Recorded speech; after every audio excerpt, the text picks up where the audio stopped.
Du coup, vous vous dites, mais peut-être qu'il faut que je m'intéresse à plein de choses qui, a priori, ne m'intéressent pas parce qu'il y a des choses intéressantes à savoir. J'ai gardé le goût d'apprendre grâce à la philo et de raisonner. D'organiser un raisonnement, de réfléchir. Là, je le retrouve un peu dans mon écriture. Voilà. Donc, je ne parle pas du contenu de mon écriture, mais de la forme de construction de mon écriture. Et c'est pour ça que dans le clan, Max, le boss, lit du Descartes. Oui, tout à fait. De temps en temps, je mets un petit Petit clin truc. d'œil. Oui, oui, bah oui. J'essaye d'amortir toutes ces Ouais. années d'études.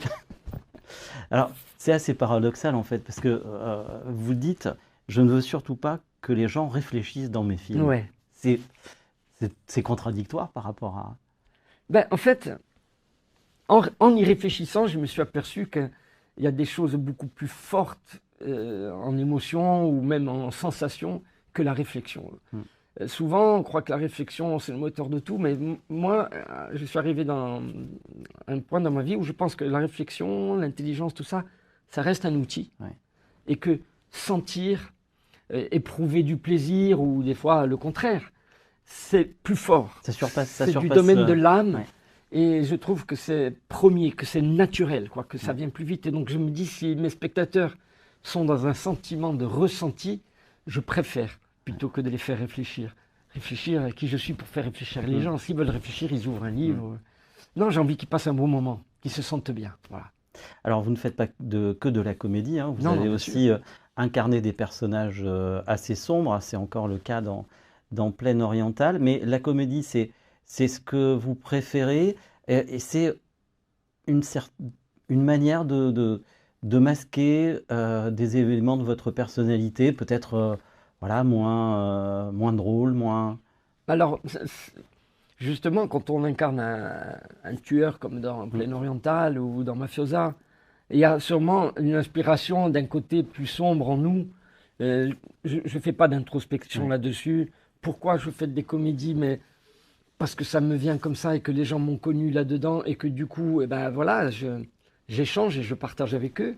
Mais moi, je me dis que je vais faire d'autres choses aussi.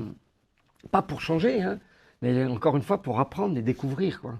Je voudrais bien écrire un film historique, un film d'amour, même un film d'horreur. Enfin, un film historique sur quoi? Qu'est-ce qui vous brancherait? Bah, moi, j'ai déjà mon idée, mais j'ai déjà mon idée, mais je préfère pas en parler parce que j'aime pas parler dans le vide. Je crois que vous avez déjà incarné Napoléon. Oui, alors c'était une production russe, effectivement. Ouais. Un tournage très éprouvant parce que c'était d'octobre à avril. Ouais. C'était en 2012 parce qu'ils avaient fait ça pour le bicentenaire de la marche de Napoléon sur Moscou. Qu'est-ce qui est le plus difficile? C'est jouer la comédie ou jouer des rôles dramatiques? Enfin, je ne sais pas pour mes camarades, me concernant, jouer la comédie, c'est costaud. Ouais, c'est dur. Après, il y a plusieurs sortes de comédies. Hein. Il y a des comédies légères, des comédies de texte. Mais après, il y a des comédies plus compliquées, notamment incarner un personnage comme celui de Belette dans Le Clan. Ouais. C'est très très dur, enfin, à mon goût. Ouais. Qu'est-ce qui est dur? C'est le rythme, l'énergie qu'il faut qu'on lâche. Il y a carrément une agitation corporelle. Ça, je l'ai beaucoup appris avec la comédie Adélard, où au moment de jouer, vous vous mettez... Enfin, c'est comme s'il y avait un costume matériel de votre peau, de votre manière de... Et ce qui fait que vous vous faites rire avant d'avoir ouvert la bouche. Exactement, à certains moments. Une posture, Et il y a tout à prendre en compte en même temps. Il y a beaucoup de paramètres en comédie, beaucoup plus que dans le dramatique, où carrément on vous demande de parler avec le même ton, alors qu'en comédie, le ton est hyper précis et variant. Il y a le cinéma, mais ce que vous préférez avant tout, c'est le spectacle. Oui, parce que c'est pas le fait que je préfère le théâtre au cinéma, c'est qu'au théâtre, il y a les gens. Il y a le contact direct. Voilà, et moi, ce qui me pousse à faire ce métier, c'est de partager avec les gens. Alors évidemment, tout ce qui est scène, eh ben, c'est logique que je préfère ça, parce qu'ils sont là. Et ça, c'est un plaisir, une satisfaction. Ben ouais, c'est un moment vivant. Vivant, alors qu'un film, on le tourne, après, je ne veux pas dire que c'est mort, mais Voilà, ça devient un objet. Là, on est tous les soirs dans un moment vivant et d'échange avec les gens. C'est des moments de vie, la scène. Pour revenir au cinéma, dans Permis de détruire, le personnage que vous incarnez s'appelle Santos. C'est, je crois, le surnom de votre père. Le prénom, en fait. Le prénom de votre père. C'est Santou, c'est Toussaint. Oui. Voilà, en Corse. Ouais. Alors, il s'appelle Toussaint Joseph, ça fait un peu long, quoi. Santou disait, vous imaginez comme c'est long. Ouais. Oui, alors c'est un petit. Je fais toujours des petits clins d'œil comme ça. Par exemple, le gnou s'appelle Achille parce que j'ai connu un Achille qui malheureusement nous a quittés, que j'aimais beaucoup, voilà, avec qui on fumait des cigares. Je fais toujours des petits clins d'œil. Ouais. Donc votre famille est très importante, y compris dans vos films. Mais ma vie est importante, quand je dis ma vie, pas moi, pas l'ego. Tout ce qui m'entoure dans ma vie est important par rapport à ce que je raconte. Quoi, voilà. Oui, je dissocie pas ce que je fais de ce que je vis. Alors votre fille Lélia a un beau rôle dans Permis de détruire et une sacrée présence. C'est pas trop compliqué pour un réalisateur qui est un père de diriger sa fille? Eh ben, je me suis posé la question. Elle se l'est posée aussi. Et en fait, quand on arrive sur le plateau, non. Ça va à 2000 à l'heure, ma chérie. C'est comme si, je sais pas, mais c'est comme si je suis un entraîneur et que c'est un gardien de but et que je lui dis non, il faut que tu planches comme ça et pas comme ça. Et au moment où je lui dis ça, je ne me rappelle pas que c'est ma fille. Et elle, au moment où elle prend l'info, je ne suis pas son père, je suis le coach. C'est pareil sur le plateau, quoi. Je lui dis, ma chérie, un peu moins vite, bouge moins, comme ci, comme ça. Et voilà. Non. J'ai cru que ça allait être un problème, mais en fait, non. Et elle se destine à une carrière de comédienne ou c'est... Non. En fait, là, c'est pas un petit rôle. C'est curieux. Ouais.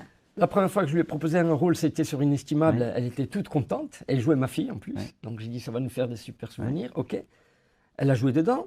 Tout le monde lui a fait des compliments. Elle était contente. Elle m'a pas dit, papa, je veux faire ça. Ouais. Elle a continué son cursus. Je lui ai proposé de jouer dans Permis de détruire. Elle était super contente, elle a fait. Mais depuis, elle m'a pas dit, papa, je veux faire ça comme métier. Ouais. Non, là, voilà, là, elle va passer son bac. Elle a déjà été prise avec l'histoire de Parcoursup. Vous savez, il faut faire les dossiers avant. Donc, à la rentrée, voilà, elle va faire ses écoles de prépa, tout ça. Et je lui dis, s'il y a un rôle, elle dit, on essaiera de trouver l'emploi du temps. Mais en fait, pour l'instant, voilà, ça se fait un peu comme ça. Donc on la croisera peut-être dans vos prochains films, mais c'est pas nécessairement... J'espère. J'espère, parce que c'est super sympa de tourner avec sa fille. Alors on va parler un peu plus en profondeur de la Corse et de la région. Tous vos longs métrages sont made in Corsica. Est-ce que vous imaginez un jour faire un film qui soit pas tourné en Corse? Bien sûr, oui.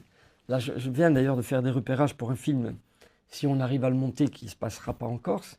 Et puis je vous dis, j'ai envie de varier, quoi. Même des styles différents un peu. J'ai pas envie de m'enfermer dans moi-même. Un des personnages dans Permis de détruire qui dit qu'il a une espérance de vie d'1 semaine en dehors de la Corse. Vous, c'est quoi votre espérance de vie? Pas beaucoup plus. Non, je plaisante. Non, je plaisante. C'est pas le fait d'être sur le continent, c'est de ne pas être chez moi. Ouais. Qu'est-ce qui vous manque le plus? Qu'est-ce qui me manque? Le plus quand vous n'y êtes pas? Ma maison, ma famille, quoi. Ma famille, mes amis, mes petites chiennes, un peu comme tout le monde, mon chez-soi, quoi. Ouais. Je suis très casanier. Alors, Permis de détruire va sortir 1 semaine avant en Corse et dans la région PACA, donc vous appliquez une forme de préférence méditerranéenne? Non, mais j'aime bien faire plaisir à mon public, on va dire historiquement ou chronologiquement premier. Voilà, maintenant je ne fais pas de différence non plus avec les gens d'ailleurs. Mais c'est pour leur dire, bon, vous m'avez accompagné, vous m'avez découvert, vous avez toujours été là, allez, je vous fais une petite fleur, voilà, c'est tout. Donc c'est pas un message envoyé aux Parisiens notamment? Ah, je dis ça pour taquiner. C'est justement ce qu'on appelle en Corse la magagne, voilà, c'est pour taquiner, quoi. Ouais. C'est un sport, la magagne? Ouais, c'est un sport culturel en Corse. Hein, ouais. On aime bien, on charrie, on dit, voilà. L'humour corse, c'est quoi? Ça en fait partie beaucoup. L'humour corse, c'est très proche de l'humour italien. C'est de l'humour toute la journée. C'est un théâtre au village, dans le quartier. voilà, chaque petite scène de la vie devient une pièce de théâtre. Quoi. Enfin, j'exagère, mais oui, on met tout en scène en fait. Voilà. Une partie de cartes, on la met en scène. Pagnol, elle l'avait très bien fait. Toute une partie de boule, ça va devenir une scène. Voilà. Vous avez présenté votre film en avant-première à Nice, à Saint-Raphaël, à Cannes, à Cagnes-sur-Mer. La région, la Côte d'Azur, c'est quoi pour vous? Il y a des points communs avec la Corse? Oui, bien sûr. Déjà, la lumière, le soleil, c'est tout près. Puis on a fait aussi, on a fait beaucoup du côté d'Aix, à Pont-de-Campagne, Marseille, La Ciotat, Bandol. En fait, c'est des régions. Bon, moi, j'ai fait toutes mes études à Aix, donc c'est des régions qui me parlent, bien sûr. Mais il y a aussi l'autre côté, j'aime beaucoup Montpellier. Là, je vais y aller la semaine prochaine à Carcassonne, Béziers, jusqu'à Biarritz. Mais je ne veux pas dire pour autant que je n'aime pas au-dessus, parce que je suis allé à Thionville, par exemple. Vous voyez, ah oui, quand même. Pas loin de Metz. Quel effort. Je vais partout. Je vais partout. Après, c'est juste une histoire de proximité déjà. Et puis, c'est des endroits où je vais jouer mon spectacle.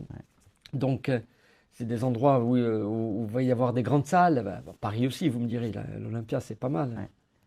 Alors, votre spectacle, justement, puisque vous serez à l'Olympia le 7 janvier, vous passerez aussi en janvier à Nice, au Nicaïa, et le 4 février, je crois, à Toulon. Oui, c'est le 30 à Nice, le 4 à Toulon, le 5 au Dôme de Marseille, et le 7 au Zénith de Montpellier. Après, il y aura d'autres salles, bien sûr, un peu partout.